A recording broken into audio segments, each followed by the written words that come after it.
لا حول ولا قوة إلا بالله العلي العظيم حسبنا الله ونعم الوكيل نعم المولى ونعم النصير أعوذ بالله من الشيطان الرجيم بسم الله الرحمن الرحيم الحمد لله الذي لا يبلغ مدحته القائلون ولا يحصي نعماءه العادون ولا يؤدي حقه المجتهدون الذي ليس لصفته حد محدود ولا نعت موجود ولا مقت معدود ولا أجل ممدود فطر الخلائق بقدرته ونشر الرياح برحمته ووتدا بالصخور ميدان أرضه ثم الصلاة والسلام والتحية والإكرام على النبي المكي المدني القرشي الحاشمي الأبتهي مولانا ومولى الثقلين جد الحسنين أبي القاسم محمد وآله الطيبين الطاهرين المعصومين المظلومين ولعنة الله على أعدائهم وغاصب حقوقهم ومنكر فضائلهم أما بعد فقد قال امام علی علیہ السلام هذا قمر بنی ہاشم صلوات پڑھیں محمد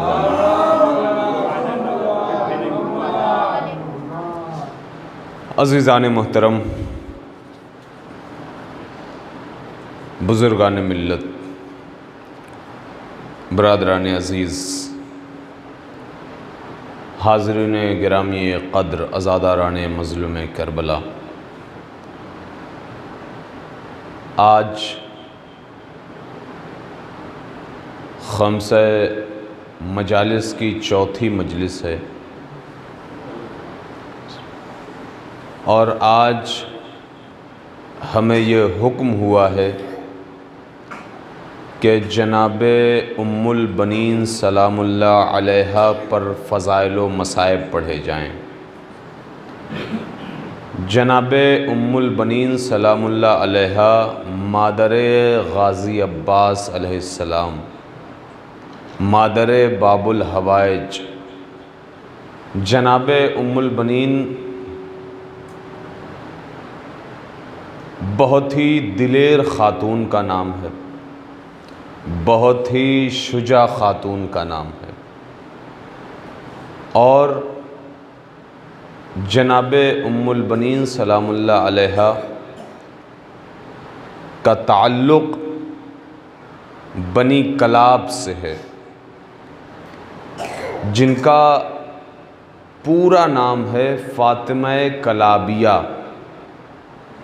فاطمہ کلابیہ، رسول کی بیٹی کا نام بھی فاطمہ تھا اور ان کا بھی نام فاطمہ تھا، لیکن اس نام کی وجہ سے جناب ام البنین سلام اللہ علیہ نے مولائے کائنات سے کہا کہ میرا نام بدل دیجئے۔ وہ میں آخر میں عرض کروں گا، جو میرے موضوع کے حوالے ہے، میرے موضوع سے ربط ہے۔ جناب ام البنین سلام اللہ علیہ بنی کلاب سے اور نہایت ہی شریف خاندان، نہایت ہی شجاع خاندان، نہایت ہی بہادر خاندان، اور جناب ام البنین سلام اللہ علیہ کے حوالے سے ملتا ہے تاریخ میں کہ ادھر جناب ام البنین نے خواب دیکھا، اور خواب دیکھنے کے بعد ابھی اپنے والدین سے بیان کیا ہے، اور ادھر جناب عقیل رشتہ لے کر حاضر ہو گئے۔ پوری توجہ رہے، تاریخ پیش کر رہا ہوں آپ کے سامنے۔ ادھر مولا کائنات نے اپنے بھائی عقیل سے کہا، اے میرے بھائی عقیل، میرے لیے کوئی ایسا شجاع خاندان تلاش کریے جس میں میرا عقد ہو سکے، جس میں میری شادی ہو سکے، اور اس سے ایک بیٹا پیدا ہو جو کربلا میں میرے حسین کا ساتھ دے سکے۔ ایک بہادر خاندان تلاش کرو۔ کیوں کہا مولا کائنات نے بہادر خاندان تلاش کرنے کے لیے؟ یہاں پر دو باتیں سمجھ میں آتی ہیں۔ ایک تو یہ کہ کیا جناب عقیل سے کم جانکار تھے مولا کائنات؟ نہیں، ایسا ہو ہی نہیں سکتا۔ اس لیے جملہ آپ کے حوالے کروں، اس لیے کہ جس کی تلوار نسلوں کو دیکھ کر چلتی ہو تو وہ خاندانوں کے بارے میں کیسے نہ جانتا ہوگا؟ جس کی تلوار نسلوں کو جانتی ہے۔ لیکن مولا کائنات اپنے بھائی جناب عقیل کو یہ کہہ کر بتانا چاہتے ہیں پوری دنیا کو کہ دیکھو، یہ رشتے کا عمل قوم میں اور ہمارے خاندان میں بزرگوں کا کام ہے، یہ ادب ہے، یہ احترام ہے۔ لہٰذا مولا کائنات نے اپنے بڑے بھائی کو چنا، اور ایک وجہ یہ بھی تھی چننے کی کہ جناب عقیل پورے عرب میں مشہور تھے۔ کس چیز میں؟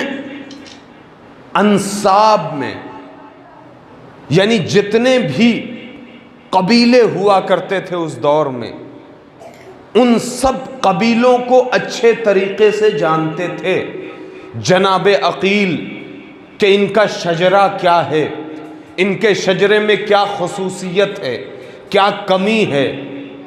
لہذا جناب عقیل انساب عرب تھے، لوگوں کے نسب جانتے تھے، لوگوں کے شجرے سے واقف تھے۔ لہذا مولا کائنات نے جناب عقیل سے کہا، اے عقیل، تم میرے لیے کوئی ایسا خاندان تلاش کرو کہ جس میں شجاعت سب سے زیادہ ہو۔ لہذا جناب عقیل جناب حزام کے گھر گئے، اور جناب حزام کے گھر ابھی پہنچے نہیں ہیں کہ ادھر جناب ام البنین سلام اللہ علیہا نے خواب دیکھا۔ کیا خواب دیکھا؟ خود جناب ام البنین اپنی زبان سے یہ کہتی ہیں، اپنے بابا سے، اپنی مادر گرامی سے۔ کیا کہا اپنے بابا اور اپنی مادر گرامی سے؟ کہا انی رأیت رؤیتا عجیبا، میں نے آج عجیب و غریب خواب دیکھا ہے، میں نے آج عجیب و غریب خواب دیکھا ہے۔ جناب ام البنین کے والدین نے کہا کیا خواب دیکھا ہے؟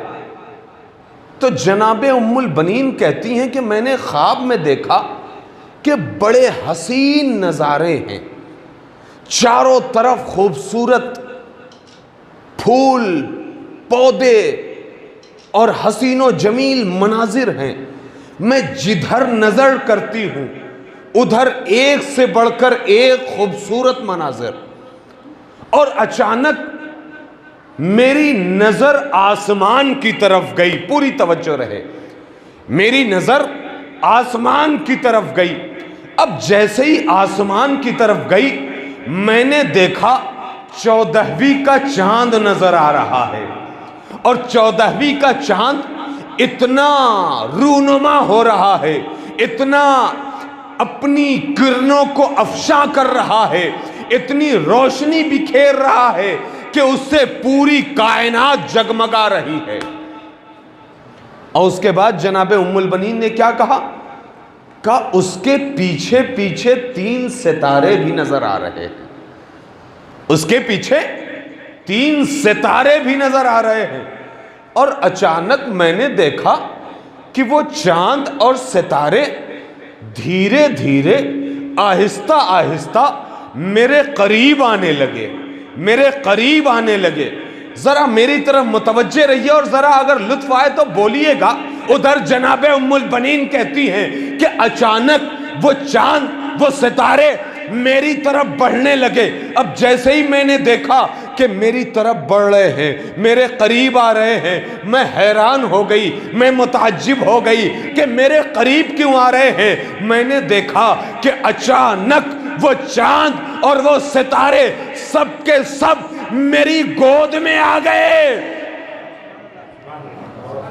وہ چاند اور وہ ستارے میری گود میں آ گئے۔ جناب ام البنین خود آواز دے رہی ہے۔ جب والدین نے پوچھا نا کہ کیا دیکھا خواب میں، تو جناب ام البنین کہتی ہیں رأیت القمر والنجوم، میں نے دیکھا کہ ایک چاند ہے اور ستارہ ہے۔ کہاں؟ فی الحجری، میری گود میں۔ لوگوں نے پوچھا، والدین نے، کہ کتنے ہیں؟ جناب ام البنین نے کہا چاند تو ایک ہے لیکن ستارے 3 ہیں۔ چاند تو ایک ہے، ستارے 3 ہیں، لیکن اس کے بعد جو جملہ ہے وہ زبردست ہے۔ چاند ایک ہے، ستارے 3 ہیں۔ جناب ام البنین کہتی ہے کہ میں نے اپنی آغوش میں چاند کو دیکھا، ستاروں کو دیکھا، اس کے بعد میں نے، توجہ رہے، میں نے تینوں ستاروں کو اپنی آغوش میں رہنے دیا۔ وَضَمَمْتُهُ إِلَى صَدْرِي، ستاروں کو تو گود میں رہنے دیا، لیکن جو چاند تھا اس کو کلیجے سے لگا لیا۔ میں نے ستاروں کو گود میں رہنے دیا، لیکن جو چاند تھا اس کو کلیجے سے لگا لیا۔ اور اس کے بعد جناب ام البنین جب والدین سے پورا واقعہ بیان کیا، خواب بیان کیا، تو اب ظاہر سی بات ہے جناب ام البنین کے والدین، جن کا نام ہے حزام، والد کا نام ہے حزام اور 2 نام ہے والدہ کا، ایک تو سمسام نام لیا جاتا ہے، لہذا وہ دونوں حیران، ظاہر سی بات ہے انہیں تو اس کی تعبیر پتہ نہیں تھی کہ اس خواب کی تعبیر کیا ہے، لہذا جناب ام البنین کے والدین نے اپنی قوم کے سب سے بڑے عالم کا انتخاب کیا۔ بنی کلاب کے، اس شہر کے سب سے بڑے عالم کے پاس پہنچے، اور پہنچنے کے بعد کہا میری بیٹی نے خواب دیکھا ہے، اس کی تعبیر کیا ہے؟ کہا خواب کیا دیکھا ہے؟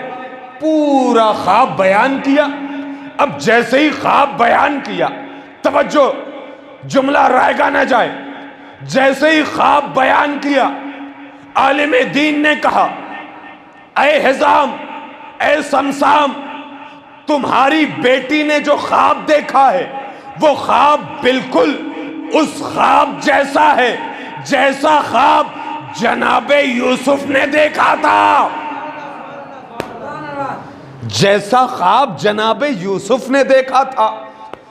اب جناب حزام اور جناب سمسام سے اس عالم دین نے کہا اس کا مطلب سمجھتے ہو؟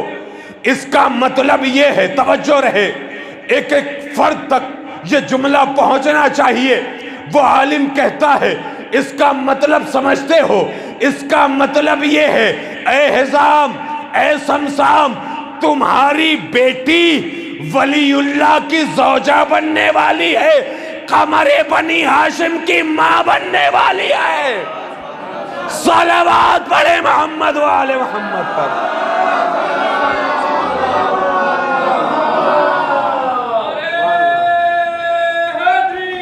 یا علی،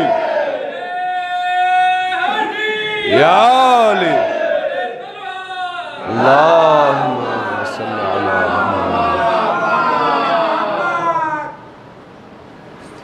قمر بنی ہاشم کی ماں بننے والی، قمر بنی ہاشم کی ماں بننے والی۔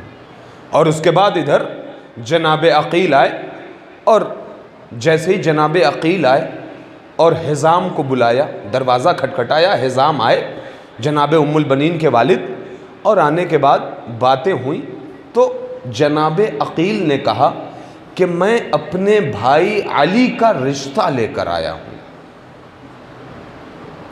اتنا سننا تھا کہ ان کی آنکھوں میں آنسو آ گئے، ان کی آنکھوں میں آنسو آ گئے، اور جناب عقیل کو بٹھایا، اور بٹھانے کے بعد خود اپنی زوجہ کے پاس پہنچے، اور پہنچنے کے بعد ایک جملہ کا، بڑا حساس جملہ ہے، کہا اے سمسام، اپنی زوجہ سے کہا کہ کیا ہماری بیٹی اس لائق ہے کہ جناب سیدہ کے گھر میں جا کر کنیزی کا عمل انجام دے سکے؟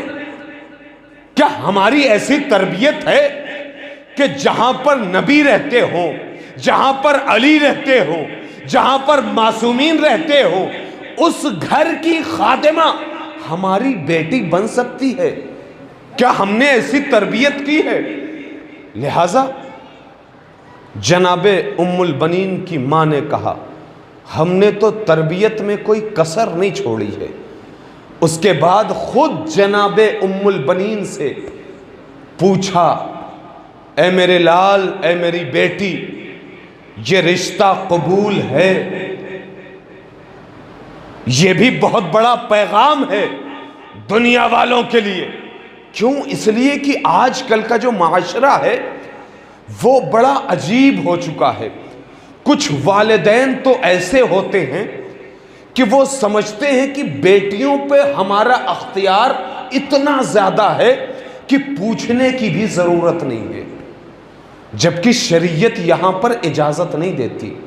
شریعت کہتی ہے کہ تم اپنے بیٹے سے بھی پوچھو، اپنی بیٹی سے بھی پوچھو کہ یہ رشتہ تمہیں قبول ہے یا نہیں۔ جب تک تمہاری بیٹی یا تمہارا بیٹا اس رشتے سے رضامندی ظاہر نہ کرتے، تم اس رشتے میں اسے باندھ نہیں سکتے۔ لیکن آج کل ہمارے معاشرے کا معاملہ بالکل برعکس ہے۔ والدین پوچھنے کی جسارت ہی نہیں کرتے، اور ہمارے معاشرے کی کچھ بیٹیاں بھی، کچھ بہنیں بھی الحمدللہ، ظاہر سی بات ہے، ان کے اندر عفت ہے، ان کے اندر حیا ہے، حیا، ان کے اندر شرم پائی جاتی ہے۔ عورتوں کے اندر شرم پائی جاتی ہے، حیا پائی جاتی ہے، اور وہی تو ان کا زیور ہے۔ شرم و حیا عورتوں کا زیور ہے، لہٰذا ان کی شرم کی وجہ سے وہ اپنے والدین سے کہہ نہیں پاتی، اور جب کہہ نہیں پاتی تو پھر والدین بھی ان سے پوچھنا نہیں چاہتے۔ لہٰذا اس کا یہ مطلب نہیں ہے کہ وہ اپنے شرم و حیا میں بول نہیں سکتی تو تم پر پوچھنا ضروری نہیں ہے۔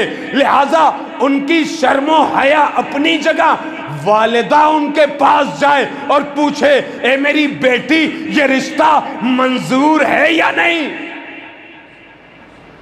یہ ضروری ہے، یہ بہت ضروری ہے۔ بہت ساری بیٹیاں ہوتی ہیں جو نہیں بولتی، شرم کرتی ہیں۔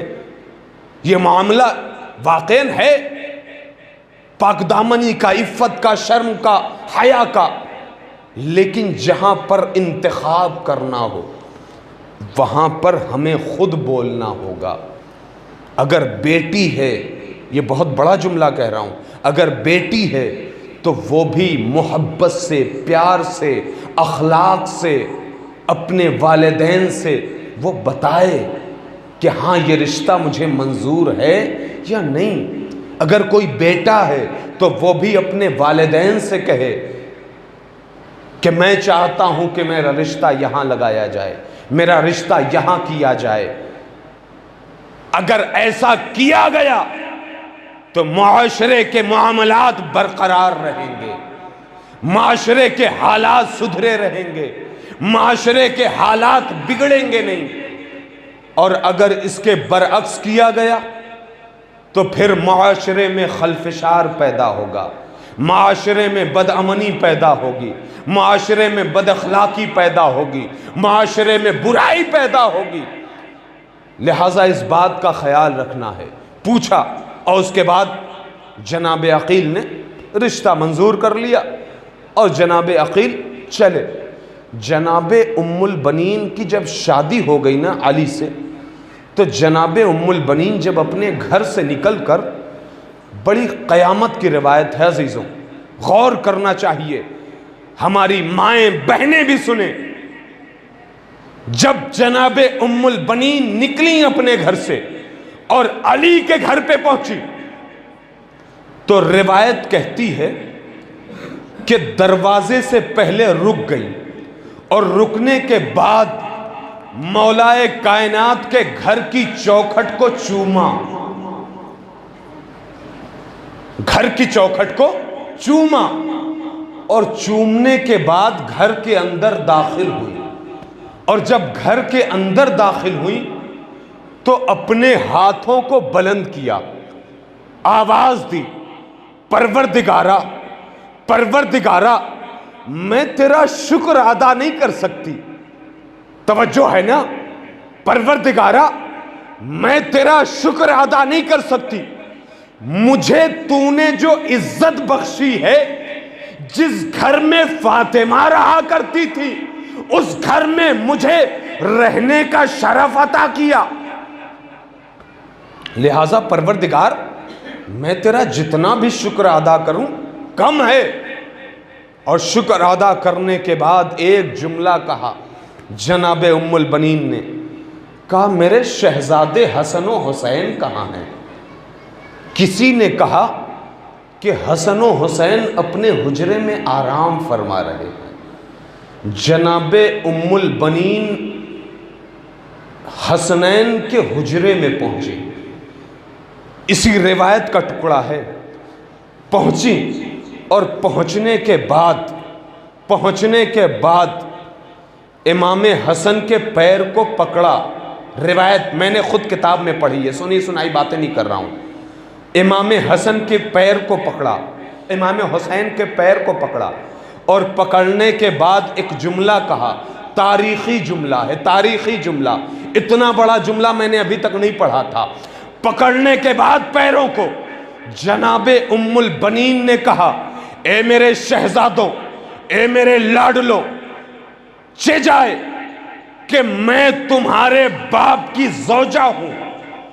یاد رکھیے جملہ، چہ جائے اگرچہ میں تمہارے باپ کی زوجہ ہوں، لیکن اے میرے لاڈلوں اس بات کا خیال رکھنا کہ میں اس گھر میں ماں بن کر نہیں آئی بلکہ تمہاری خادمہ بن کر آئی ہوں۔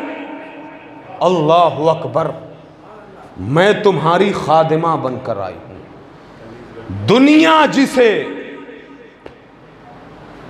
بتانا چاہتی ہے کہ اس رشتے کے بعد بچوں کی ماں ہو جاتی ہے، لیکن جناب ام البنین کی فضیلت ہے کہ جناب ام البنین نے کہا نہیں، میں اس گھر کی اور ان بچوں کی خادمہ ہوں، کنیز ہوں۔ یہ ہوتی ہے ماں، یہ ہوتی ہے زوجہ، یہ ہوتی ہے خاتون، یہ ہے انکساری کی انتہا۔ لہذا آ گئی جناب ام البنین گھر میں، اور جب جناب ام البنین آ گئی، مولائے کائنات نے دعا فرمائی، پروردگارہ نماز شب میں، پروردگارہ مجھے ایک ایسا بیٹا عطا کر کہ جو کربلا میں میرے حسین کے کام آئے، اور عباس قمر بنی ہاشم اس دنیا میں آئے۔ اور جب دنیا میں آئے نا تو روایتیں کہتی ہیں کہ سب سے زیادہ امام حسن و حسین کھلایا کرتے تھے۔ کبھی امام حسن ان کو گود میں لے کر باہر جا رہے ہیں، کبھی امام حسین اپنی گود میں لے کر باہر جا رہی ہیں۔ جناب ام البنین سے خود یہ روایت ہے کہ میری گود سے کبھی امام حسن لے کر جاتے ہیں، کبھی امام حسین لے کر جاتے ہیں۔ ایک دن جب مولا عباس ذرا سا بڑے ہو گئے تو جناب ام البنین نے خود مولا عباس سے پوچھا، اے میرے لال اتحب حسینہ، کیا تم حسین سے محبت کرتے ہو؟ پتہ ہے عباس نے کیا کہا؟ مادر گرامی احب حسینہ، ہاں میں اپنے حسین سے بہت محبت کرتا ہوں۔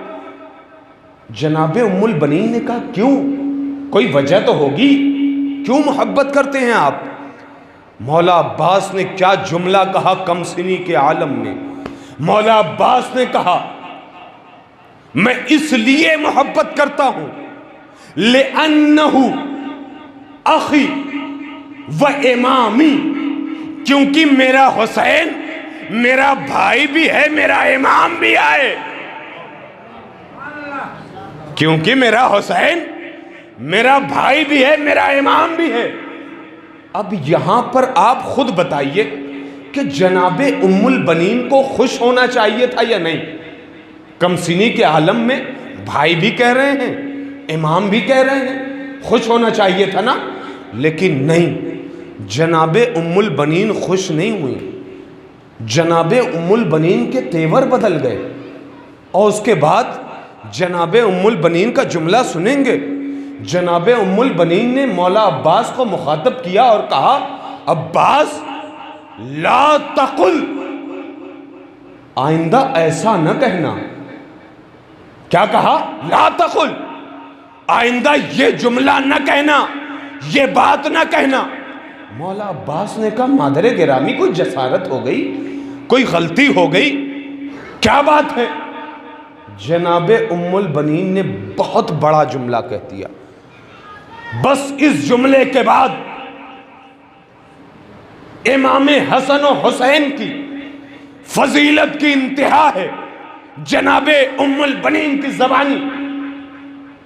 جناب ام البنین نے جیسے ہی کہا لا تقل، ایسے نہ کہنا اب آئندہ، مولا عباس نے کہا مادر گرامی کیوں؟ جناب ام البنین کا جملہ سن لو عزیزو۔ جناب ام البنین نے کہا اے میرے لال، انا و انتا و من فی الارض، میں اور تم اور اس زمین پر جتنے بھی ہیں وہ سب کے سب مل کر حسین کے قدموں کی دھول کے برابر بھی نہیں ہے۔ سب مل کر بھی حسین کے قدموں کی دھول کے برابر بھی نہیں ہیں۔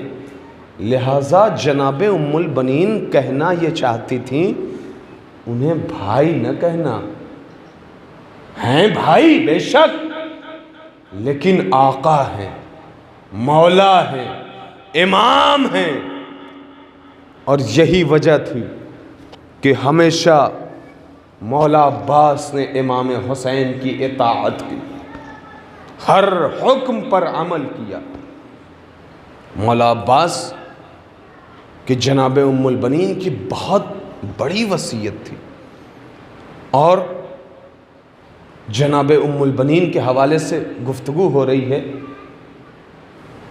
تو میں اس گوشے کو کیوں خالی رہنے دوں کہ جناب ام البنین کا بہت بڑا اسلام میں ایک نام ہے۔ جناب ام البنین کے نام سے منتیں مانگتے ہیں اور قبول بھی ہوتی ہیں۔ آج بھی مولا عباس کے حرم میں ایک دروازہ ہے جو جناب ام البنین کے نام سے معروف ہے، منسوب ہے۔ پورے عرب کے لوگ مولا عباس کی زیارت کرنے کے بعد، قبر تو جنت البقیع میں ہے لیکن صرف ایک دروازہ منسوب ہے، تو مولا عباس کی زیارت کرنے کے بعد سب سے پہلے اس دروازے پر جاتے ہیں، اس دروازے پر جا کر زیارت کرتے ہیں اور اس دروازے پر جا کر اپنی اپنی منتیں مانگتے ہیں، اپنی اپنی حاجتیں مانگتے ہیں۔ اے ام البنین، آپ کی بڑی عظمت ہے، آپ کی بڑی تکریم ہے، آپ اگر سفارش کر دے خدا کی بارگاہ میں تو ہمارا یہ عمل قبول ہو جائے، ہماری یہ منت بر آئے۔ لہٰذا سب لوگ وہاں پر جاتے ہیں اور جانا چاہیے۔ پروردگار سب کو توفیق عطا فرمائے مولا حسین اور مولا عباس کی زیارت کی۔ ایک ایران میں خاتون تھی جس کی بیٹی بیمار تھی، جس کی بیٹی بیمار تھی، بہت پریشان تھی، بہت پریشان تھی۔ اس کی بیٹی کہاں تھی؟ بیڈ ریسٹ، بیڈ پر لیٹی رہتی تھی اور بستر سے اٹھ نہ سکتی تھی، ایسی حالت تھی۔ ظاہر ہے والدین پریشان ہوتے ہیں، لیکن ایک دن جب اس عورت کا شوہر گھر میں داخل ہوا تو دیکھا میری بیوی موجود نہیں ہے، اور اچانک دیکھا کہ دروازے سے اندر میری زوجہ داخل ہوئی، لیکن اس کی آنکھیں لال ہیں، اس کی آنکھیں سرخ ہیں اور وہ رو رہی ہے۔ اس نے پوچھا تم گئی کہاں تھی اور رو کیوں رہی ہو؟ سبب کیا ہے؟ علت کیا ہے؟ ریزن کیا ہے؟ وجہ کیا ہے؟ اس کی زوجہ نے کہا کہ آج میں ذرا باہر گئی تھی، مجھے پڑوس کی عورتوں نے بلایا تھا اور ان لوگوں نے سفرہ جناب ام البنین رکھا تھا۔ سفرہ جناب ام البنین کہتے ہیں دسترخوان جناب ام البنین کو۔ سفرہ فارسی کا لفظ ہے جو ایران میں استعمال ہوتا ہے، یہاں بھی استعمال ہوتا ہے، سفرہ جناب ام البنین۔ تو میں وہاں گئی تھی اور وہاں پر جناب ام البنین کے نام سے لوگوں نے نذر کا اہتمام کیا تھا، جس کی جو منتیں تھیں اس اعتبار سے پھل فروٹ اور ساری غذائی اشیاء اس دسترخوان پر جمع تھی اور جناب ام البنین کی نذر دے رہے تھے۔ لہٰذا میں چاہتی ہوں کہ میں بھی جناب ام البنین کی نذر مانوں، اس لیے کہ بیویوں نے کہا ہے کہ تم جناب ام البنین کی نذر مانو۔ ذہن میں ہے نا کون تھی؟ کرسچن، عیسائی، اور وہ اپنے شوہر سے بولی کہ میں بھی چاہتی ہوں کہ تم ذرا سا پھل لے کے آ جاؤ، فروٹس لے کے آ جاؤ اور میں نذر مان لوں۔ دیکھیے نذر دو طریقے سے مانی جاتی ہے، یہ بتانا بہت ضروری ہے بیچ میں۔ ایک تو ہم نذر مانتے ہیں کہ ہم اگر ہمارا یہ کام ہو گیا، یہ کام کوئی بھی کام لے لیجئے، اگر ہمارا یہ کام ہو گیا تو میں ایک پورا قرآن پڑھ کر جناب ام البنین کو ہدیہ کروں گا۔ ایک نذر یہ ہو گئی۔ یا اگر میرا یہ کام ہو گیا، فلاں کام ہو گیا، فلاں کام ہو گیا، تو میں جناب ام البنین سلام اللہ علیہا کی خدمت میں 100 مرتبہ صلوات ہدیہ کروں گا۔ ایک تو یہ ہو گیا طریقہ۔ ایک طریقہ یہ ہے کہ ہم جیسے ہی نذر ماننے کی کوشش کرتے ہیں تو ہم اس کو پہلے ہی سے شروع کر دیتے ہیں۔ اے ام البنین سلام اللہ علیہا، اے بی بی، ہم جانتے ہیں آپ کی بڑی عظمت ہے، لہٰذا ہم جتنی بھی صلواتیں ہیں وہ سب کے سب صلوات پڑھ کر آپ کی طرف سے ان کو ہدیہ کریں گے۔ اور وہ پہلے ہی سے شروع کر دیا جاتا ہے اور سیدہ سے اور ام البنین سے کہا جاتا ہے شہزادی ہم آپ کے لیے پڑھنا شروع کر چکے ہیں، اب آپ سفارش کر دیجئے خدا کی بارگاہ میں کہ ہمارا یہ کام ہو جائے۔ دو طریقہ ہو گیا نا، پہلے سے شروع کر دے کہ ہم نے 1 مہینے تک لگاتار روزانہ مغربین کے بعد اہل بیت اطہار علیہم السلام پر 100 مرتبہ صلوات پڑھنا ہے، اور اس کے بعد یہ صلوات جناب ام البنین کی طرف سے اہل بیت کو ہدیہ کرنا ہے، اور اس کے بعد دعا کرنا ہے، بی بی ہماری یہ حاجت ہے، آپ اللہ سے سفارش کر کے ہمارا یہ کام آسان کر دیجئے۔ لہذا جناب ام البنین کی نظر ان لوگوں نے مان لی، گیا پھل لایا اور لانے کے بعد نظر مان لی۔ اب نظر مانی ہے اور اس کے بعد وہ رات میں سوئے، اور جیسے ہی سوئے ہیں کہ ان کی بیٹی کے خواب میں جناب ام البنین تشریف لائیں، جناب ام البنین تشریف لائیں کہ رات میں سوئے اور ایک ہاتھ میں بیٹی کا ہاتھ ہے اس کی ماں کے ہاتھ میں، یعنی بیٹی کا ہاتھ اس کی ماں کے ہاتھ میں ہے، یعنی ماں نے اپنی بیٹی کا ہاتھ پکڑا ہوا ہے اور سوئی ہوئی ہے۔ اچانک ماں کہتی ہے کہ آدھی رات میں بیٹی اٹھ کر بیٹھ گئی جو کبھی آج تک بیٹھی نہیں تھی، صرف لیٹی تھی، اور اپنی ماں کو جگا رہی ہے، ماں اٹھو، ماں اٹھو، ماں اٹھو۔ اس کی ماں کہتی ہے کہ میں اٹھی، اور اٹھنے کے بعد ایک تو تعجب تھا کہ بیٹی جو کبھی آج تک بیٹھی نہیں تھی آج بیٹھی کیسے ہے۔ ایک مرتبہ کہا کیا تمہیں شفا مل گئی؟ اس نے کہا میں تو اچھی ہو گئی، مجھے تو شفا مل گئی۔ کہا کیا ہوا؟ کہا ایک بی بی میرے خواب میں آئی تھی، آنے کے بعد کہا میں نے تمہیں شفا دیا، اور اپنے ہاتھ کو میرے چہرے پہ پھیرا، میں شفا یاب ہو گئی۔ اور ایک جملہ کہا اپنی ماں سے کہنا جو منت مانگی تھی اس پر عمل کر دینا، جو منت مانگی تھی اس پر عمل کرنا، اس پہ برقرار رہنا۔ لہذا جناب ام البنین کا بہت بڑا مرتبہ ہے، بے پناہ کتابوں میں روایتیں ہیں منتوں کے اعتبار سے، کس کس کی منت نہیں پوری ہوئی۔ جناب ام البنین کے بہت سارے مجرب عمل ہیں، مجرب عمل یعنی جس کا تجربہ کیا جا چکا ہے، لہذا وہ منتیں پوری ہوتی ہیں، تبھی اس کو مجرب کہا جاتا ہے۔ لہذا ہمیں چاہیے کہ ہم توسل کریں، توسل کرنے کا سلیقہ سیکھیں، پروردگار سے کہیں پروردگار ہمارے پاس دعاؤں کا سلیقہ نہیں ہے، تیرے پاس عطا کرنے کا سلیقہ ہے، تو عطا کرنے والا ہے، تو عطا کرنا جانتا ہے، ہمیں سلیقہ بھی سکھا، عطا بھی کر۔ لہذا جناب ام البنین بڑی عظمتوں کی مالکہ ہیں جناب ام البنین۔ کسی نے